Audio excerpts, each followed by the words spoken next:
Awesome. Perfect. Everything is, yeah. Oh, I need to turn this up a little bit. Let me know, people, if the sound is okay, because we're using a mic that I have to turn up a little bit when we have two people in the house. We got a beautiful sister in the house from Sedona, Carrie. Hey, everyone. She was on last year. Go ahead, test again. Go ahead and say something. Hey, how's it going? Okay, I think we're good. Okay, good. Great. Sounds perfect. Okay, great. Thank you, everybody. Yeah, good. So anyway, she was last year when I came in, and we were doing a bunch of shows here. She came in somehow or another. We got connected, and she came in, and we had a good show. Mm-hmm. Ty is they're very familiar. They're good friends. They've known each other for a long time. Some of the people that have actually sustained themselves in Sedona. Carrie's husband is from Egypt, and he has a really cool. Was that an import, right? An import to boutique, we call it. Yeah. We mostly import things from Egypt because he's from there, and his family actually has a store in Giza, Egypt, as well. Really? Yeah, and it's also called the same name as our store, which is El Khan. Ours is El Khan Bazaar, and theirs is just El Khan Silver. They specialize in mostly sterling silver at the Giza location. Wow. Mm-hmm. So. And then the other thing that she has in common with Ty is she's an accomplished astrologer.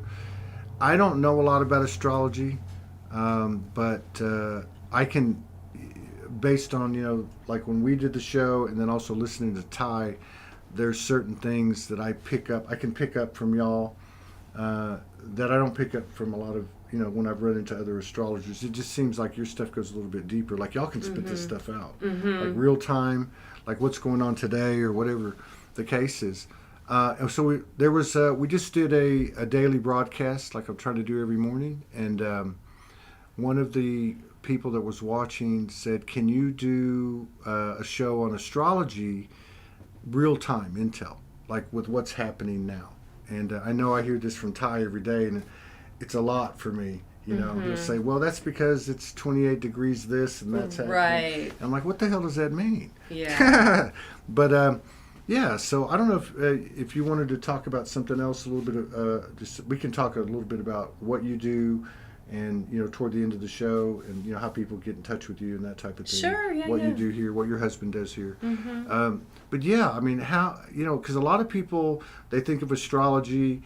And it's, I'm a Sagittarius, and I have a Virgo moon rising, which I don't know what the hell that means, or what is it? Yeah, moon rising, or sun sign. I don't even know all the terms, or you'll see like different things where the Sagittarius matches with this other sign or doesn't, But I don't really know the intricacies of it. I do understand now, having hung around Ty a little bit more, and I do spend a lot of time talking to celestial beings. Yes, cool. Jupiter a lot lately. Saturn, Venus lately, the sun, the moon. So I do pick up my own stuff like that, but I don't know how that applies to everybody else. But I do understand now the whole procession of the equinoxes, and then the way the horoscope moves around, and how each one of these celestial bodies or formations actually have certain coding and energy that at different times are projecting. Right? Yes. So, and I think where the person was going with the question, and it's where my interest is like, what is going on now, and how do you explain it? Okay, cool. Because I know there's a Mars retrograde coming in a couple of days. Yes. Yeah. So yeah, let me just say, if I may, a few things about what you've already shared. I love that you mentioned that you're working with connecting with the planetary energies on your own, because that's actually a really good way to start gaining a first-hand experience of how the planetary energies influence you. And a mentor of mine that I used to work with way back in the day when I did readings at Crystal Castle here in Sedona, taught me that. He is an astrologer, and he's like, just go into meditations with the planets and gain a first-hand account of their energies. And I recommend that to people all the time. Like, for example, let's say a really good way to understand how the moon in Pisces affects you, like if the moon is in Pisces, like right now, per se, it's not, but we'll say that it is. A really good way to understand how that affects you is just to pay attention to how you feel on that day, because the moon is about feeling and your senses and your feeling experience of life. So I love, the reason I love making astrology easy for people is because there can be sort of a lot of math configurations involved, especially like when I was a kid, there wasn't really, I don't even think there was computers yet, let alone astrology programs, right? So it was all drawn out by hand. And when I was a kid, that was a deterrent for me. My mother was an astrologer, which is how I started learning astrology. She started teaching me astrology when I was about 9 years old. Wow. Yeah, and I want to say here that even though I work with astrology a lot in my life to help inform myself and clients that I work with about like what the cosmic weather is, so to speak, I consider myself more of like a lifelong student of astrology rather than like a professional astrologer, because I'm knowledgeable about astrology, very much so, but it's one of those things that you could be studying your whole life and never know everything, right? Sort of like the tarot and practices like feng shui, things like that. It's like a practice. But I love working with what's called shamanic astrology, which is working with the archetypes of the planets and the zodiac signs and all of that, and evolutionary astrology, which is specifically working with astrology in ways that are like overlaid on top of the idea of how can I use the energies that are going on astrologically to support my soul growth and the awakening of consciousness. And that is the level that I work with people on, whether it's through astrology or just me as I'm a psychic reader as well. And in fact, I feel like my main thing is as a psychic reader, and I use astrology to inform my practice. But with what your viewer asked about, doing a show about astrology and like what's going on today, what that means is like what's going on with the transits. So a transit is a definition that's used to describe the continual motion of the planets and asteroids in the real time, in the here now. Like when we're born, we have our natal chart, which is basically a snapshot of what was going on with the planets at the moment that you were born. But everything's always moving, right? And so the current astrology is like the transits of what's going on right now and how that's impacting you. And there's components of that will impact everyone collectively. And then there's components of that will affect you more or less based on how it might be hitting or aspecting your natal chart. Right. So like even like if I'm a Sagittarius and there's a Pisces and there's an Aquarius, there's parts that might be heavier on me or lighter on me based on that. But there is a collective impact, like such as would you say that like Mars retrograde falls into that category? Yes, like anytime a planet goes retrograde or direct, any motion of any planet in any way is going to have a collective influence on everyone in some regard, and then some things will be more or less than others. There's planets that change signs more frequently, or luminaries. Like the moon is not a planet, it's called a luminary in astrology. It changes signs every 2.5 days. So planets that have shorter cycles are more, fleeting influences, where planets with longer cycles could even be more like generational influences. Yeah. Right? I get that. I see what you're saying. Like even like Age of Aquarius, or even on a smaller level, even like through the months, even as I'm starting to understand, which only makes sense. Like I don't know why I couldn't have figured this out. But we actually go from one sign to another throughout the year. Yes. And they have different attributes. Yes. I think there's a lot of, and by the way, if you guys have any questions whatsoever that would fall in line with what we're talking about, we don't do this a lot, but please ask the questions and I'll get to them. A lot of people are talking about the eclipse corridor, and we just had an eclipse 2 days ago, Yes. and there's another one on the 8th. But also we have a friend named Julie Dara Roberts out of Massachusetts. I call her the cosmologist, the Soulogy cosmologist. Cool. She's kind of an astrophysicist, bunch of other stuff to go with that, like you know, psychic and so on. Does a lot of other things, but we like talking to her because, first of all, she talks in a way I've never heard. It's not really astrology. It's just more of, well, it is. I guess it is. She doesn't call that because it's the formations. What energy is being produced by the formations or the individual celestial bodies. But she was showing us a couple days ago when she was on. You had the sun conjuncting with Venus. You had the eclipse thing going on. There was, and I can't remember all what it was, but I think Orion's belt was involved, and there's some other things were Spica was one of them. But yeah, like what's going on in your opinion, or from your perspective, or what you know, what's going on with the whole eclipse corridor? Okay. Because a lot of people, including me, I've been purging for the last 3 days. Yes. I put up a post this morning that said if the 3 days of darkness are going to be worse than these last 3 days of purging, then beam me up now because I'm done. And it was a joke, but it was not. But it was an amazing because so many people said, "Yeah, I'm there."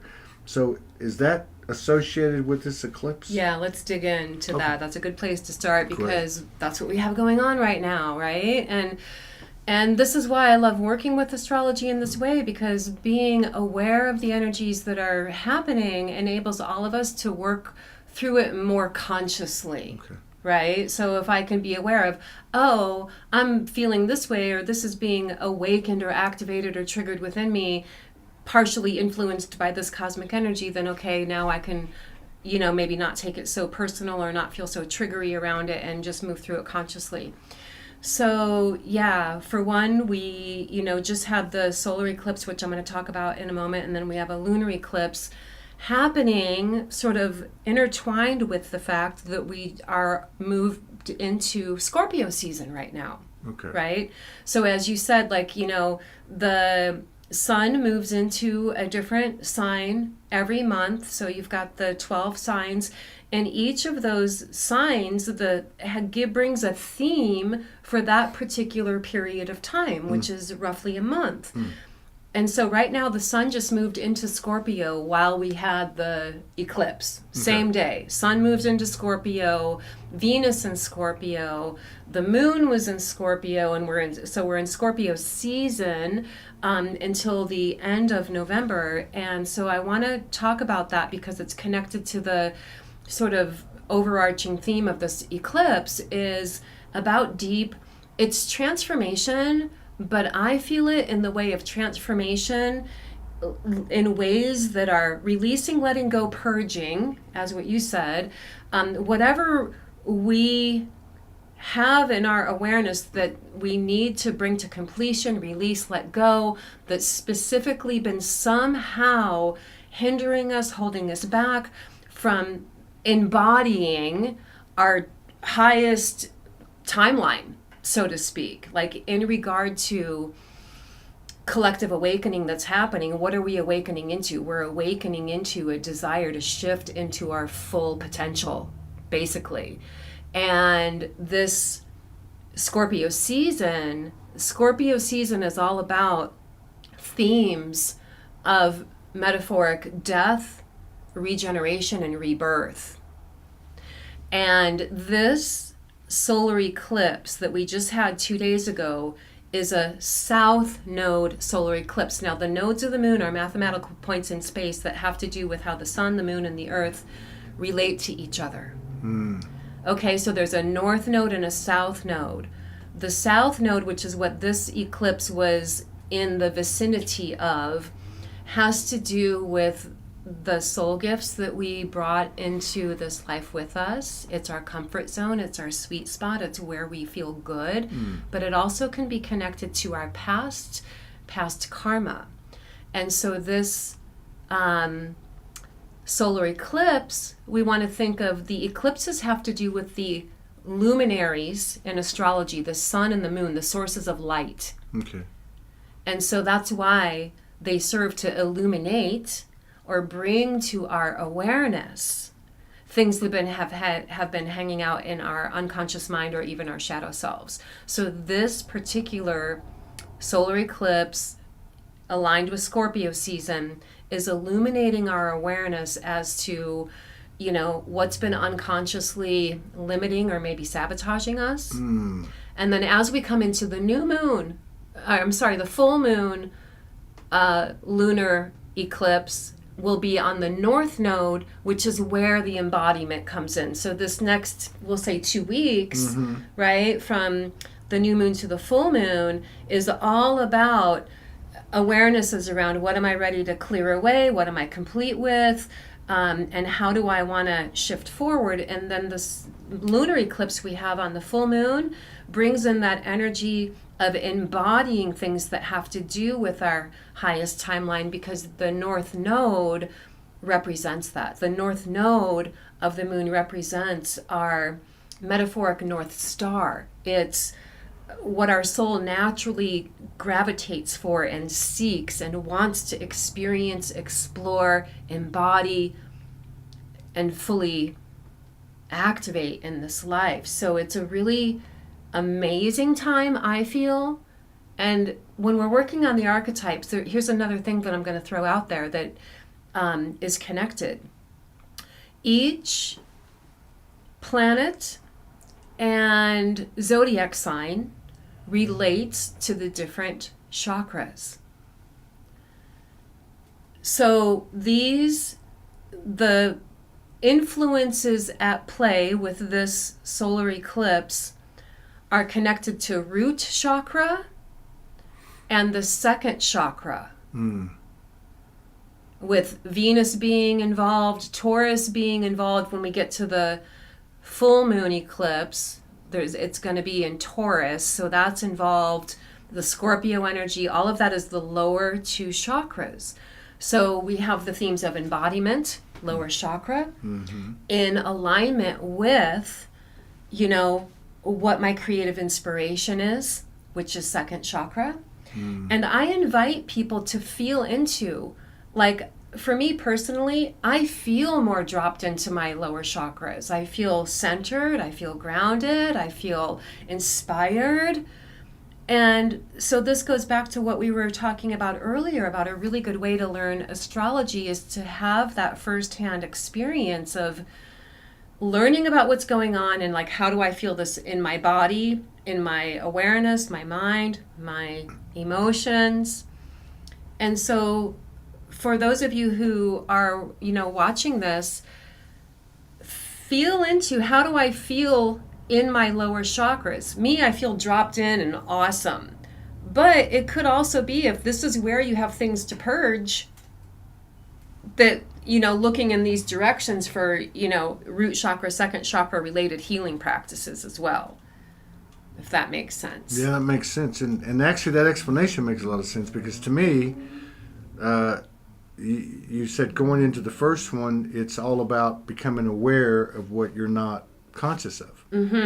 And so then you have this period, and it's like you kind of get integrated or assimilated, and then to move towards embodying it. Yes. With the other bookend, which that's what it feels like to me. That's what it feels like to me. I mean, I've had 72 hours of, and I've done a lot of purging. But this one this has been the most intense. Really has, you know, physically, lucid dreams, and you know, I haven't had too much emotional or mental, and I'm not really aware of any particular program, or, you know, it does feel like it's like an ancient, old kind of, you know, whatever implant or concentrated blockage or whatever that's being dissipated, even like a family lineage type of thing. I feel that too. That's definitely connected to Scorpio themes in general. And the reason this eclipse energy feels so strong for us is because eclipses in general are meant to be transformative. They are transformative. Whether we know there's an eclipse happening or not, we still feel it even on unconscious levels. And Scorpio season in and of itself is transformative. So putting the two together on a new moon supercharges all of it. Wow. But I want to say something about what you just said about becoming aware of the unconscious. Right. How do we even do that? How do we become aware of what's going on unconsciously? A really good tool for that is paying attention to what's being triggered within you.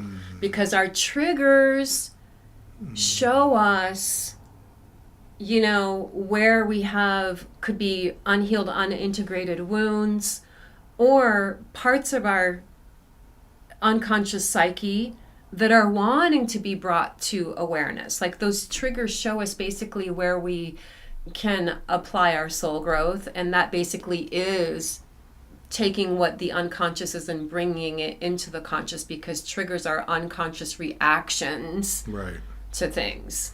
That's a very, I love layman explanations. Me too. And that to me, that's a really good explanation. Very simple, because it's more and more obvious, I think, to all of us that will admit it. It's never them, it's always me, right? Right. But and I do think it seems like that, especially this year, it seems like we're more sensitive, and we pick up on things more. Like, I guess it's an expanded awareness.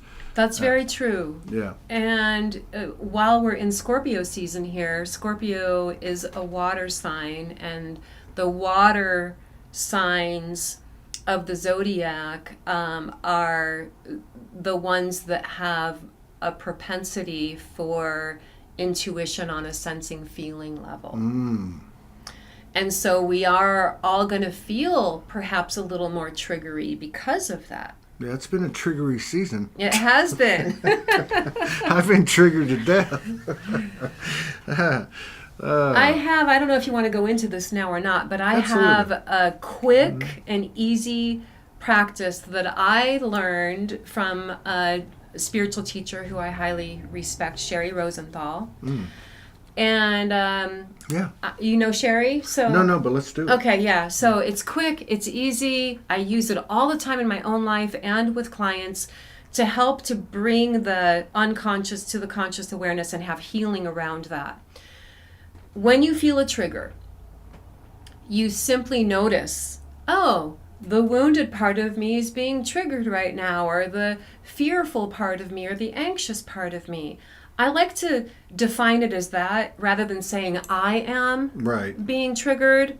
Right? Because triggers don't come from your illumination. Right. So the worried part of me, the fearful part of me, whatever is being triggered, you notice that. And then you ask yourself, the reason I feel, fill in the blank, is because I believe, fill in the blank. Because triggers that are coming in those waves of feelings, which usually triggers are, it's an emotional reaction to something. Right. It's because of what we are deeply unconsciously believing. Right. But is what we're deeply unconsciously believing factually true? Or is it an assumption or a projection or an expectation? Wow. And so when you ask yourself this, the reason I feel frustrated is because I believe this person doesn't value my time. Hypothetical example. Okay, is it factually true that this person does not value your time? Or are you just projecting that onto the situation? And if we want to even go to hardcore spiritual warrior level, it might be factually true that that person doesn't value your time. But you're having you might be having an unrealistic expectations about how humans should react. Or that person may be not valuing you, but our focus goes to that person. Yeah, that's on them, not you, yeah, right? so like there's still a message to you, right? Something's being presented to you, and I just got this. I picked this from you right now, and that's so it's like I'm not going to work this out through that. Yeah, it doesn't. They were just the messenger. Yes. And even like like what you're talking about and the way you're explaining it, regardless of what this person has done, examining what because the reaction that I have, because I want to ask you about when you're done talking about this, the actual trigger, but it's like they presented it to me. My reaction doesn't just have to be a trigger and I lash out or something. It can also be a prejudice or a bias that I formulate in that moment because I'm attaching blame. You know what I mean? Yes. So it's like a multifaceted thing. I mean, and of course it has roots. Yeah. Right? So then the next step, like you could use this practice, the reason I feel this is because I believe this. And then, okay, the reason, whatever the feeling is connected to that belief, you keep going down the rabbit hole of it till you get to the base of it. And then you can ask yourself, okay, when was the very first time I ever experienced this? Or the most intense time in your life? And that's where the root of the trigger is, and that's where the root of the healing can be. And this all works in the way of when you can boil it down to the root factual truth, you're basically reframing it in a way that's more based on the present truth in regard to your here and now awareness, and that enables healing to instantaneously happen. It's just this like integration that happens. So it's like you come into the awareness and the alignment occurs? Yeah, let me use the example of the person I learned this from in this workshop that I took. She used an example of somebody who was in the workshop who was having issues with forgiveness, which was what the workshop was about, because they had been lied to or deceived. And so she boiled it down to basically, well, unfortunately, isn't it human nature that humans do sometimes lie? And that we're putting an unrealistic expectation on ourselves and in our lives to expect that I'm never going to be lied to. So maybe we need to back it up and see things from more of a realistic, instead of trying to hold people to unrealistic expectations. There's a lot there. I mean, because things don't always look the same, like the way you carry an energy or the way I carry an energy or program. And I might not think that I've done the same thing, and I may not have literally done the same thing, but energetically I have. Yes. So it's a really, like what you're talking about is, it's opening up more than one rabbit hole. Yeah. And, we're in this eclipse window right now, which is, we're, with the energies around it, this is a rabbit hole type of time. Yeah. Right? That's one of the things I was going to ask you. We can come back to the trigger thing. Yeah. Because I had something else I want to ask you. Sure, yeah. But this is, okay. So you are a student of astrology for many, many years. You've also been plugged in, and you're a practitioner. So you've been plugged into this arena that we're all in. We call it Lightworkers, Starseed, whatever you want to call it.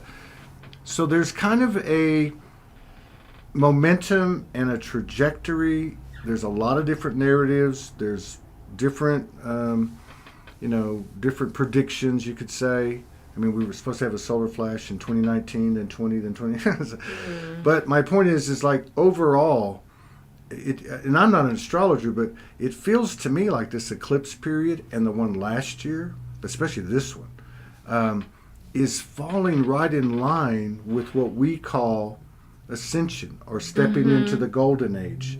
Does that resonate with you? Is there anything you could add to that? Yeah, I would say that it's, what's going on with the cosmic weather is what's supporting that ascension.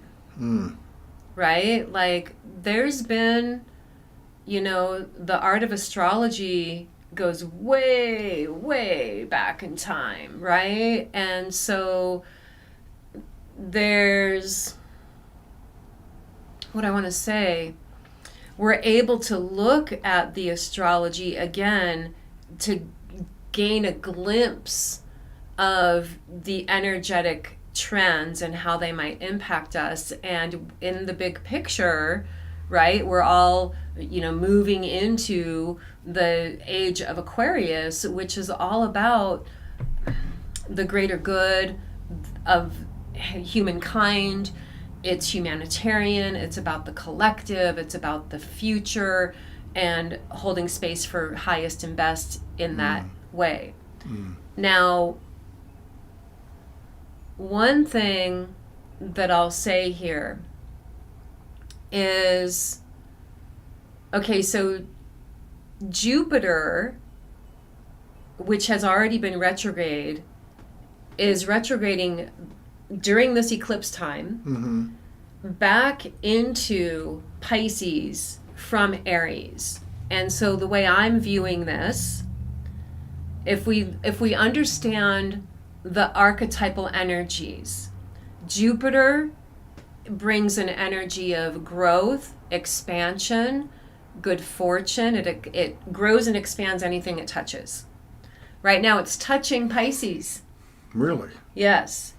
And it's at that, it just retrograded back 0 degrees Aries to like late degrees Pisces. And so Pisces is connected to our energy sensitivities, our intuition, our ability to access guidance from the realm of spirit. And then Jupiter will go direct again. I think it's in a few months from now. I have to look at my calendar, back into Aries. So this is like a big reset that's happening, because Aries is the first sign of the zodiac, and it's initiating energies. It's about individuality, self-expression, and things like that. Okay. So Jupiter is expanding and illuminating awareness around our spiritual path, and then when it goes back into Aries, then we can be actualized in embodying and taking steps on that path. So that's really a factor in this whole eclipse thing that we've got going on right now. I'm going to have to find out when it goes direct, because I've always had this thing with Jupiter since I was a kid, and it hasn't really come into play. Like over the last few years, I'll see it. But about a month ago, I just walked out here and boom, there it was. Cool. And I knew what it was, and so ever since then, it's like right in my face everywhere I go. And I've been going through, like a lot of people, I've been going through some expansion and contraction, expansion. But now that you explain it, it feels like that. It feels like, it almost feels like a father. It feels like an energy of, or I could say father, mother, because it's like I'm cleaning you out, and we're going to get ready to make some things. And that makes sense. That's how it feels for me. It's that reset, right? Like, okay, the way that I've been explaining it to people, like my key phrase that I've been using for this solar eclipse energy is a deep soul retrieval. That's basically what's going on. We're retrieving parts of ourselves, or reclaiming parts of ourselves that have been dormant within us, that we've somehow unintentionally given away. So soul retrieval doesn't mean we're retrieving necessarily our soul pieces from out here. It can be that, but reclaiming it from where it's been buried from within you in your shadow side. That feels right to me. Even like since, I want to say probably June or July. I mean, there's been a lot of fluctuations. There's been a lot of relationships taking time outs or even breaking up.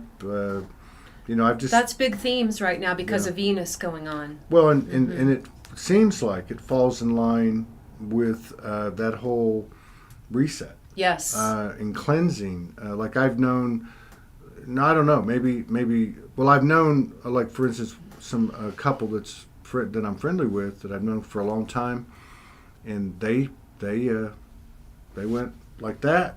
And then they came back like that after, probably 6 or 7 weeks. That's been going on. And, back, a few months ago, where are we now? No, almost November. So July, August, we had, and we still have it. It's not exact, but there's this thing going on where there's been an alignment, a conjunction between the north node of the moon that we talked about earlier, which is our highest timeline, our metaphoric North Star. What is my soul gravitating towards? Which means like this is where your sense of calling is in your life. Like I'm here to do this. Has been conjunct with Uranus, and Uranus is cosmic mind, cosmic awareness. It's innovator of change. And so even that in and of itself, which is still going on, is like giving us a little spiritual kick in the booty, so to speak, right? Yeah. Like, okay. Like walk the talk. Boom. Walk the talk. Yeah. We're gonna slam you on the sidewalk. Yeah. It was interesting. We had a really lit sister on yesterday that's come on 4 or 5 times. And she gets the information in the way she does. She has a lot of, I would just say, highly psychic types of experiences. Yeah. When she tells her experiences, I think there's something in between the lines that people can understand, because it's not like something you would just read every day. But what she was telling us yesterday is she went through this situation or experience, and it was Uranus and Gaia.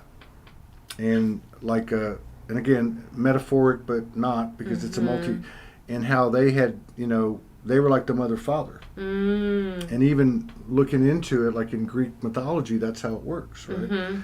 And how there was like this rift, and how it's being healed and it's coming back. I love that. Yeah, I love that. And it resonated with a lot of people. And I just wonder, energetically, do you feel like that? Because there's been a lot of talk, since 2012. 2014, it was the Mother Goddess has landed, and the men better hurry up, and and slowly permeated through the grid, and then like really anchored at some point, and some have even said the third energy is anchored, or the golden child energy is anchored, and now the masculine is anchoring. Do you feel like through the stars or through your own intuit that we're reaching a point now as we go into 2023 where there's a real trinity, or let's just say a higher alignment of the trinity balance, of the triad, of the masculine, feminine, and golden child energy working in a more pure way, like in, let's say, in a way that was originally intended, I guess. Do you feel anything like that? I do, and I feel that that's partially how we're being inspired collectively by, the cosmic weather, as I like to call it.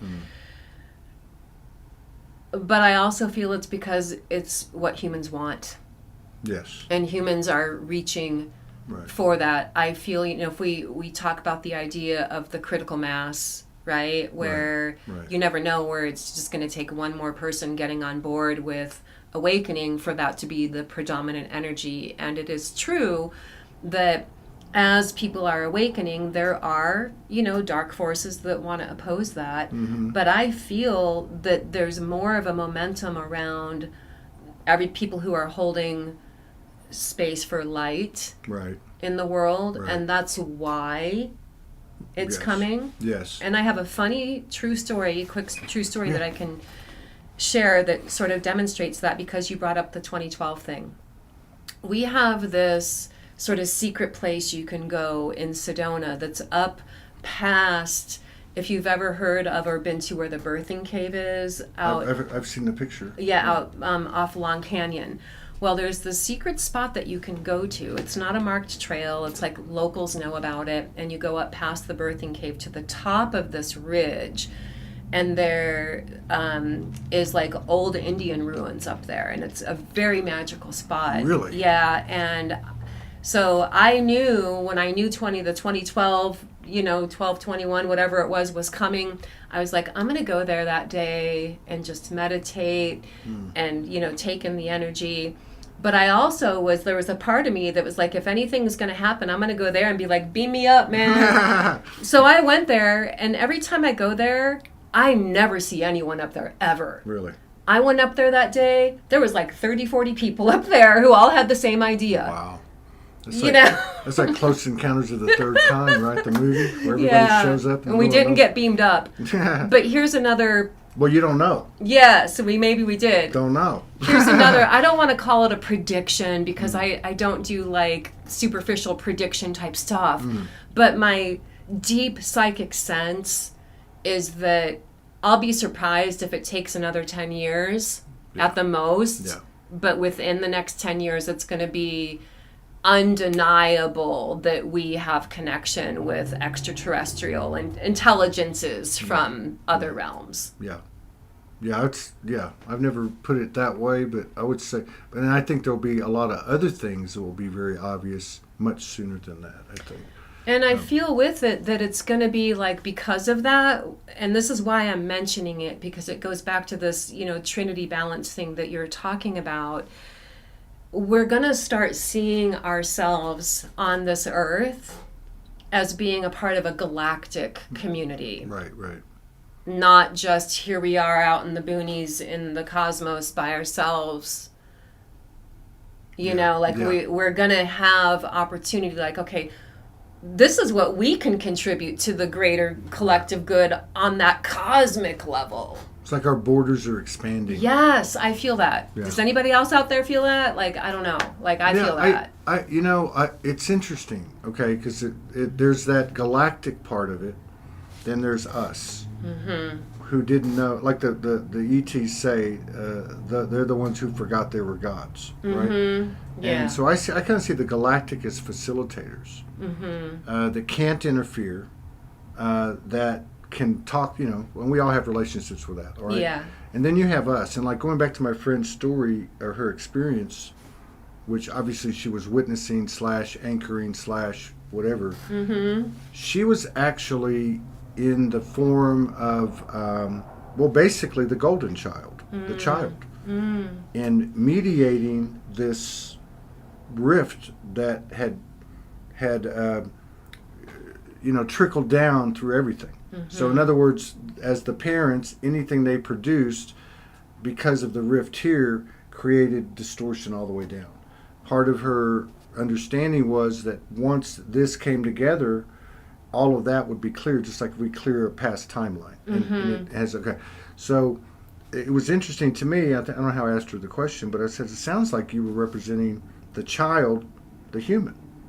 And she said, that's exactly what it felt like. Yeah, like the collective of humanity. Right. So to me, it's like we thought we were the smallest, yet we're affecting every timeline and every dimension, yet you do have that galactic part out there too.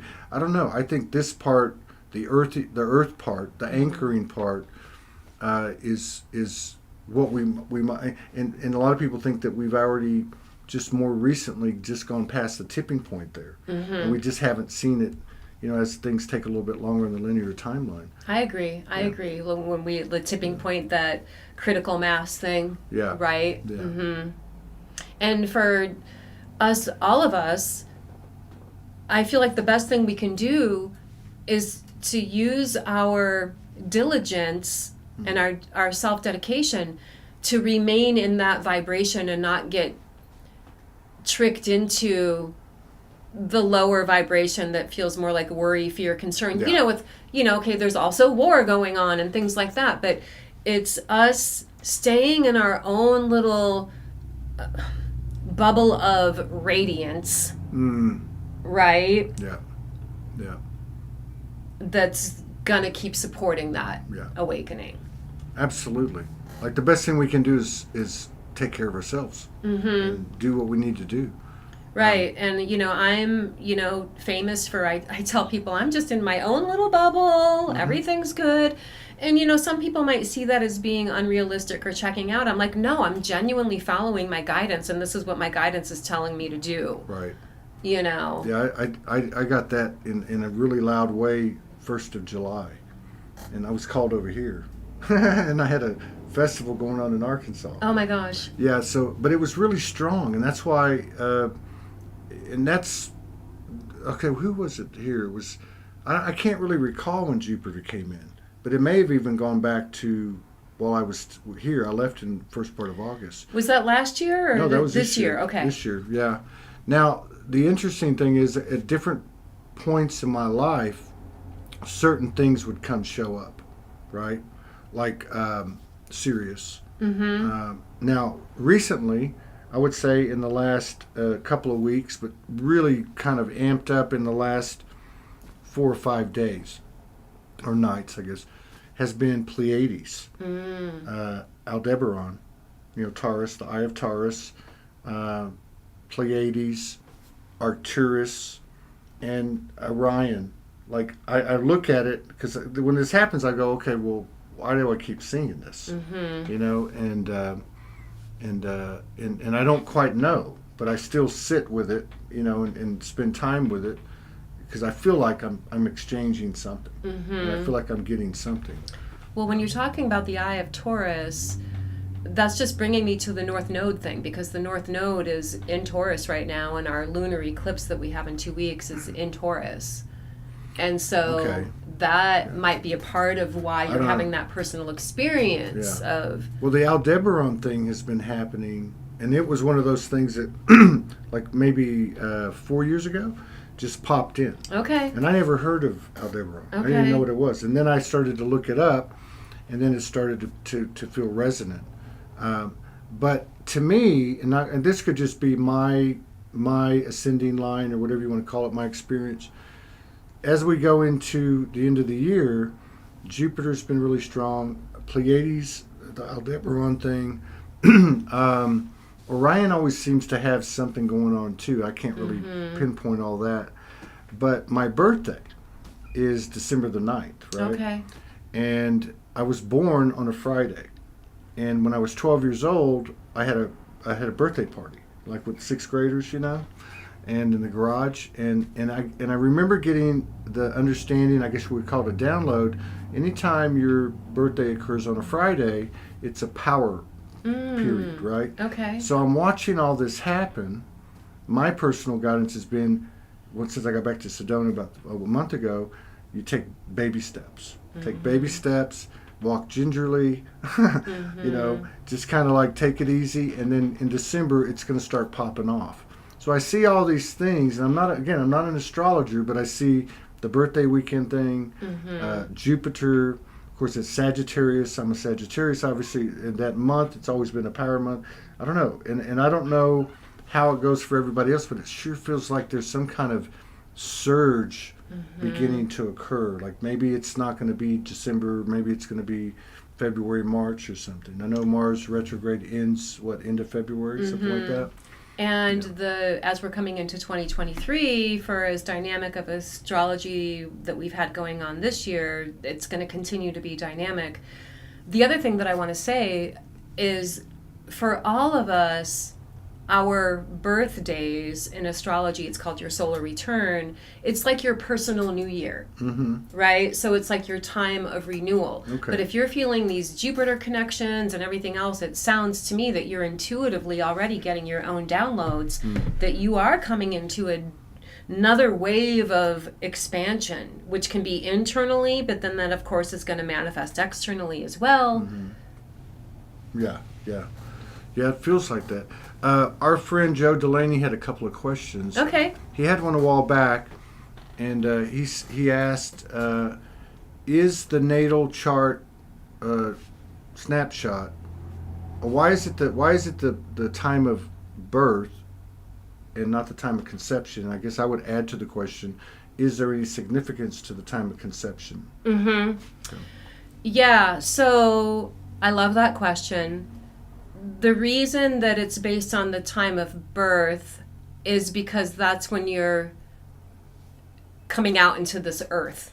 Okay. Literally. Right. But doing a natal chart around the time of conception gives you an idea of like what were the collective energies happening at that time, because we're influenced by that. Not only what's going on in the world, but what's going on with your parents, their parents' energy. But there's eras, right? So like I was born in 1968. Okay. Right? So height of hippie freedom, revolution. And I totally embody those qualities still to this day. I'm all you're about a hippie. Yeah, my parents were total hippies, and like I said, my mom was an astrologer, pagan artist. Well, that was woman. that was a bit different back then. So because I was already like 6 or 7 in '68. Right? Yeah. I remember very clearly all that stuff. Yeah. So anyway, the energies around your gestation, you can totally do a chart around that.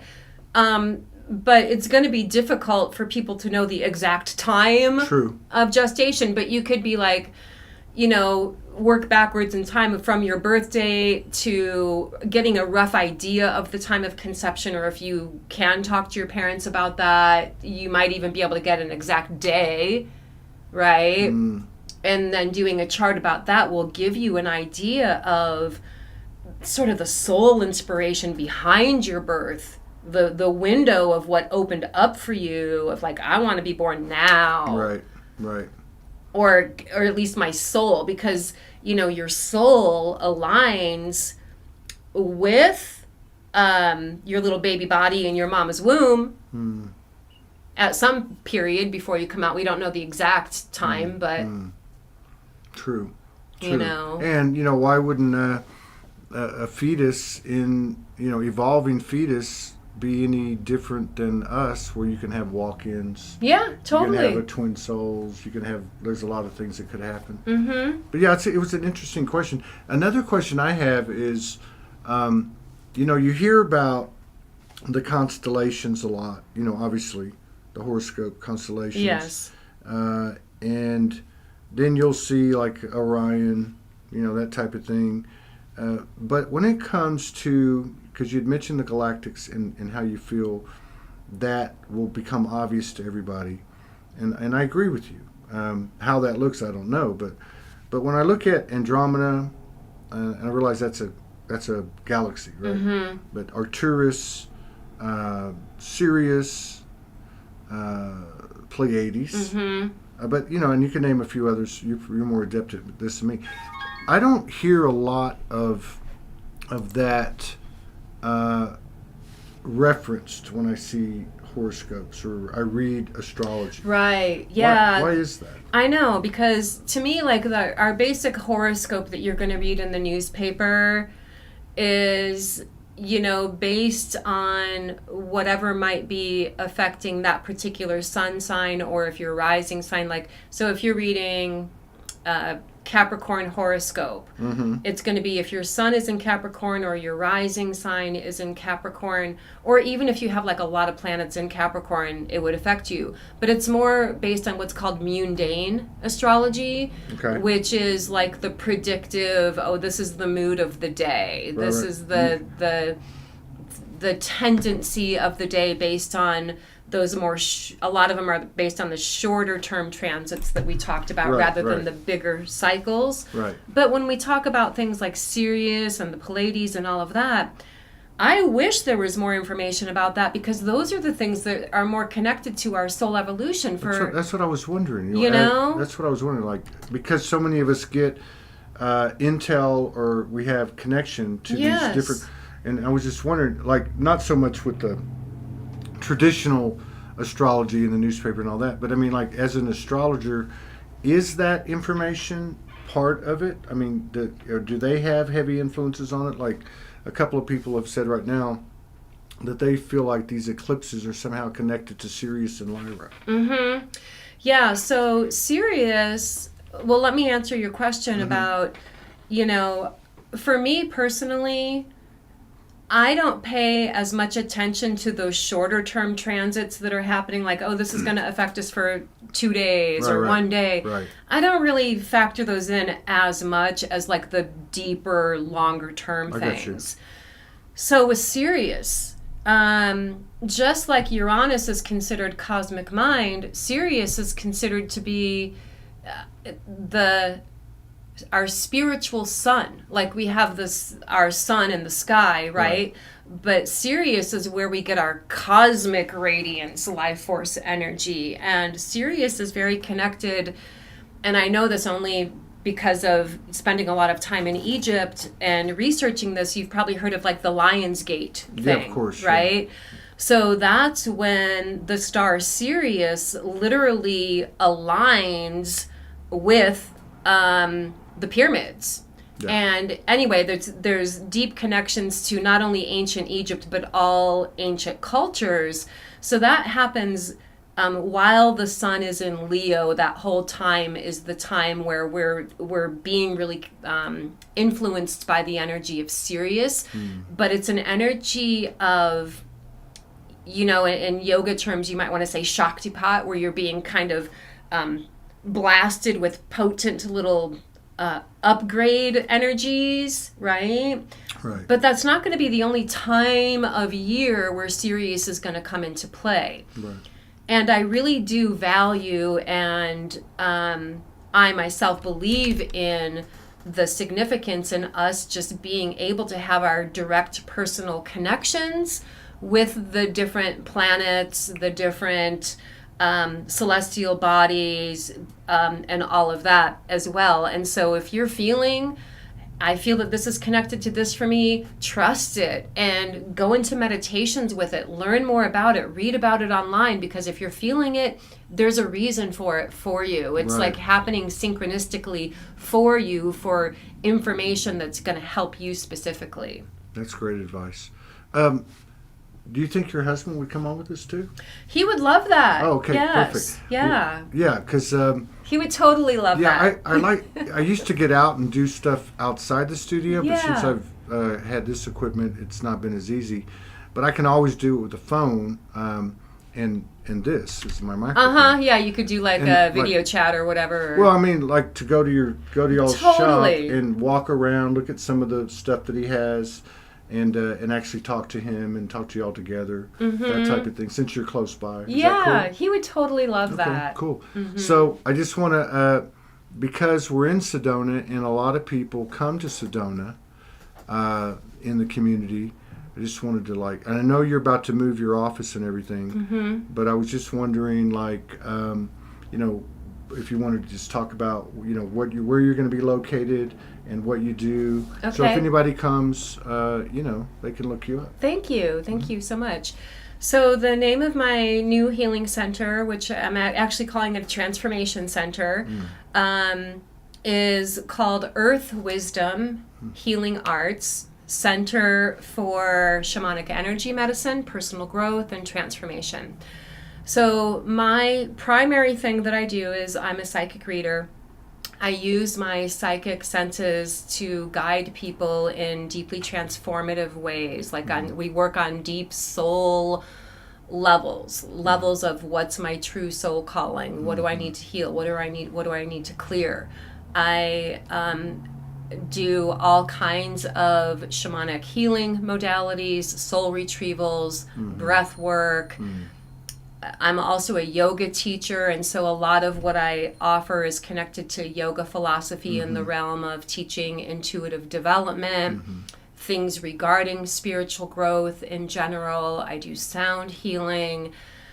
The past few months I've been busy just moving my healing center to this new location, so a lot of my classes and things like that have been on hold, but starting this fall, I'll be getting back on track with offering a bunch of workshops and online courses that are connected to intuitive development, psychic development, healing tools for practitioners. I teach courses and workshops from very beginning levels of, hey, I'm just starting on my spiritual path, to I'm feeling guided to work with my gifts in a way that benefits humanity as a light worker, and however that looks for people. So I see clients for psychic readings, healing work, astrology, but I'm also very much into the teaching aspect of my work as well.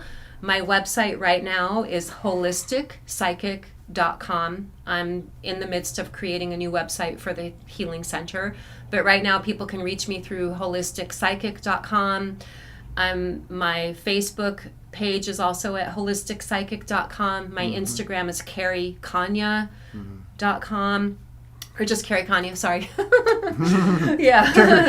too many things going on here. How long have you been in Sedona? I've lived here for 20 years. Wow. I'm originally from Northeast Ohio, the Akron-Cleveland area, so shout out to any of my friends that might be chiming in from there.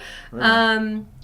I was already a professional psychic for probably 15 years before I ever even moved to Sedona. Wow. That's incredible. So I've been doing this for a long time. That's incredible. Yeah. Well, thanks for coming in. Thank you so much for having me. Absolutely. Yeah. Absolutely. And I look forward to going over there and to Uptown and looking at your husband's, y'all's shop. Yeah. His name is Kareem. Kareem, and having a conversation with Kareem and you and him and whatever.